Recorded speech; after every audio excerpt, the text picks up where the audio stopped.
This is a process video on how I made this pink outfit for my birthday photo shoot. Now let's get into work. I've drafted my pattern paper. This is my pattern paper. I've joined the shoulder with the sleeve. You can see it on the pattern. What I'm doing here is I'm trying to trace it out on a new pattern paper because it is in pieces. I have to put the details on it. So I'm trying to label it here. I'll label it so as not to be confused when cutting or when sewing. So this is what I'm doing there. So after cutting, I will have to place it on my new next thing is to place it on my fabric. I've infused the fabric with an stay. So that's what I'm just trying to cut it out. That's what I'm doing here. This is it. The next thing is to take it to the sewing machine and sew. So I've sewn it. I've sewn a sewable boning. I've done my bust caging, and I also put my plastic boning. So I'm just trying to show you what the inside looks like. This is it. Join the sides, and here is how it looks after joining it. This is how it looks. But I have to cover the chest area with a skein net. So the next thing is just to cut out the skein net. I folded the skein net into 4, and I've joined the pattern, the shoulder, the front and the back together. So I'm cutting it out so to form just a single piece. So the next thing is just to place it on my fabric. I'll first spin it down, then use a sewing machine to sew it. And this is it.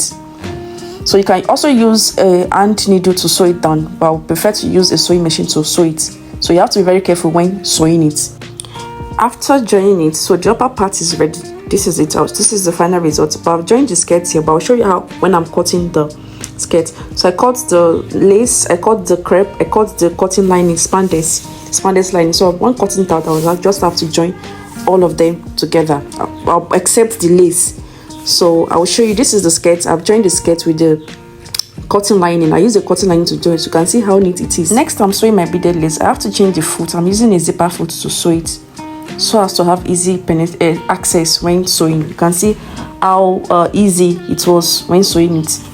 So this is it. I've joined it, and I'm just trying to wear it, and I'm also trying to see it to see how comfortable it's going to be. So I made it not to be too tight, not to be too snatched at the waist. Next is to drape the wrapper. So I have a lot of styles on my head, but I really don't know which one to go for because I was really confused on which one to go for. So I just have to leave it at some point, like, okay, we'll get there. I have to use needle thread to sew the lace because I don't want it to cut my needle when sewing it with the sewing machine. So I have to use my hand needle to sew it down. So this is it.